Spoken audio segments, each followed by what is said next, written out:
ટાઈમે થતો નથી. કોન્ટ્રાક્ટરે 1 થી 10નું કીધું હતું, બરાબર. એની બદલે આજે 20 તારીખ થઈ ગઈ, પગાર હજી અડધાનો થયો છે અને અડધાનો પગાર થયો નથી,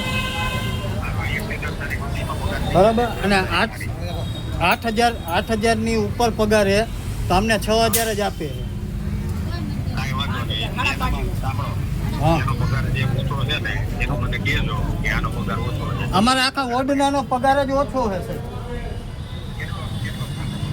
6,000 આ વખતે અમારા 4,000 નાખ્યા, 26 દિવસના 4,830 રૂપિયા નાખ્યા. સાહેબ સાંભળો, એમાં બીજા જે વોર્ડ છે ને સાહેબ, ત્યાં તમામ વોર્ડમાં બધી કપાતા છે ને 7,400 રૂપિયા આવે. કેટલા આવે? 7,400, બરાબર. તમે બોરી સાહેબના વોટના ઓછી લ્યો, બીજા બધા સાહેબના ઓછી લ્યો, બધું આ લોકોના પગાર 8,200 થઈ ગયો છે, પણ બધું કપાતા 7,400 આવે છે, બરાબર. અને આ લોકોના પગારે ઓછા નહીં કરે બધાને. અને સાહેબ 9મા મહિનાથી આ લોકોના ખાતામાંથી પગાર ઓછો આવે છે. ઓકે, સારું. જો સાંભળો ભાઈ, સાંભળો બધા સાહેબ, 10-11 તારીખ સુધીમાં પગાર થઈ જાય ને એવું કરજો. એનો કાંઈ અમે બધા સાંભળો, ખોટી વાતો ન કરે આપણે. એ આખા રાજકોટનો પ્રશ્ન છે.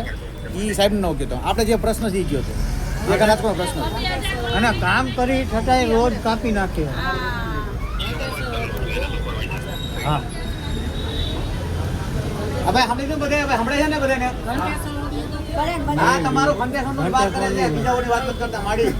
હા સાહેબ, હાલા ભાઈએ વાત કરી લીધી છે, હવે સમજાઈ દઉં બધે.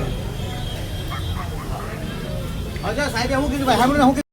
કોન્ટ્રાક્ટ બંધ કરો, કોન્ટ્રાક્ટ બંધ કરો, શોષણ અમારું બંધ કરો, શોષણ અમારું બંધ કરો, પીએફ કો બંધ કરો, લઘુત્તમ વેતન કો બંધ કરો.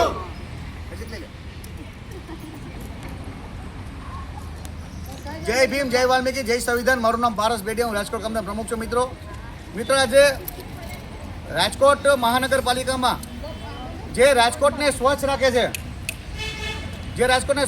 છે, જે પોતાના જીવના જોખમે રાજકોટના લોકોને રોગમુક્ત કરવાના પ્રયાસો કરે છે, એવા ઘંટેસર વોર્ડ નંબર 1માં સફાઈ કામદારો આજે એની મજબૂરી હડતાલ પર બેઠા છે. હવે હડતાલનું કારણ તમે જુઓ તો ખૂબ જ વ્યાજબી કારણ છે, કારણ કે જે લોકો સફાઈ કામદારો જે રાજકોટને સ્વચ્છ રાખે છે, હવે રાજકોટના બીજા વોર્ડમાં ત્યાં 7,400 પગાર છે, પીએફ પીએસઆઈ બોનસ બધી કપાતા 7,400 પગાર આવે, અને આ વોર્ડમાં 6,500 અને 6,600 એવો પગાર આપે છે. એટલે એક કામદારમાંથી આશરે 1,500 થી 2,000 રૂપિયાની કટકી કરે.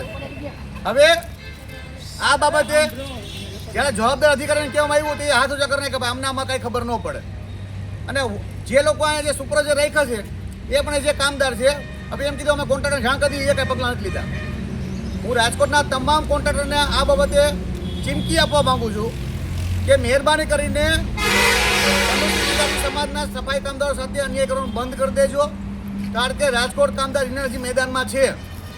જો આવનારા દિવસોમાં એ લોકોને લઘુત્તમ વેતન મુજબ પગાર, પીએફ ઈએસઆઈ બોનસ એના મળતા લાભો આપવાના નહીં આવે તો આવનારા દિવસોમાં મોટી રેલી કાઢી, વિશાળ રેલી કાઢી આનો વિરોધ કરવામાં આવશે.